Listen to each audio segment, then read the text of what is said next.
lupa juga sebagai esens dari makanan, sebagai antioksidan, dan itu sudah diizinkan.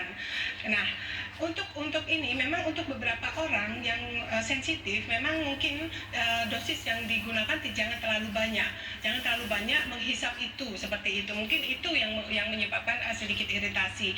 Namun sejauh ini yang kita di dalam dosis yang kita berikan itu masih jauh sekali dari level itu.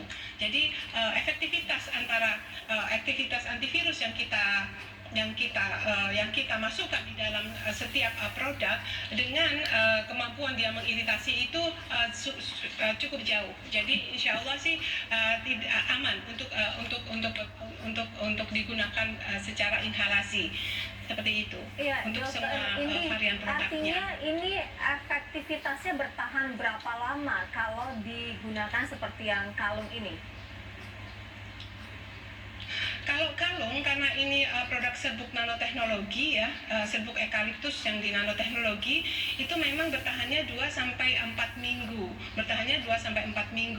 Kita harapkan sih memang bisa lebih bertahan lama. Nah, kita masih melakukan modifikasi produk untuk bisa lebih tahan lagi. Seperti itu. Jadi memang, tapi kita harapkan memang 2-4 minggu itu sudah cukup, dan kita bisa menggantinya dengan yang lain ketika aroma terapinya sudah tidak tercium lagi, seperti itu.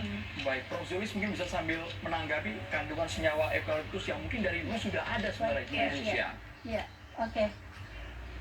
Iya, jadi sebetulnya kalau aromaterapi saya bisa memahami ya, artinya yang dihirup adalah minyak menguapnya, yang kemudian kalau zaman dulu pun kita sering menggunakan eukaliptus atau minyak kayu putih kan kalau lagi meriang atau apa ya, kita gunakan dengan dioleskan atau dengan roll on. Jadi sebenarnya itu seperti alternatif dari bentuk lain ya. Di roll on pun juga dihisap-hisap kan.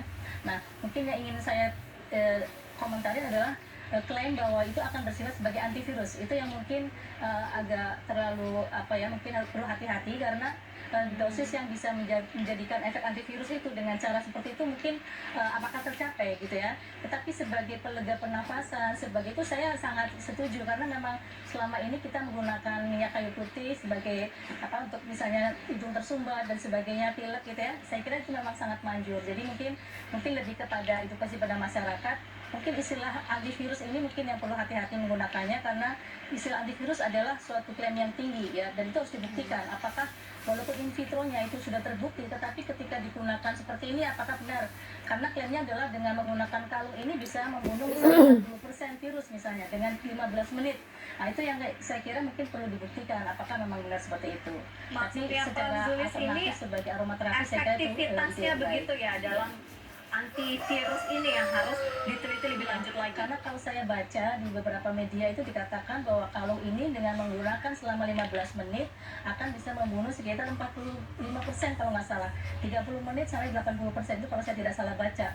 Artinya ini yang perlu dipastikan apakah memang benar efek sepertinya seperti itu, dan bagaimana cara membuktikannya kalau itu bentuknya hanya dihisap-hisap seperti itu. Jadi tapi saya tidak menyangkal dan tidak membantah juga memang efek antiviralnya ada secara in vitro. Saya kira bagus ya, jadi tinggal bagaimana mengemasnya saja begitu.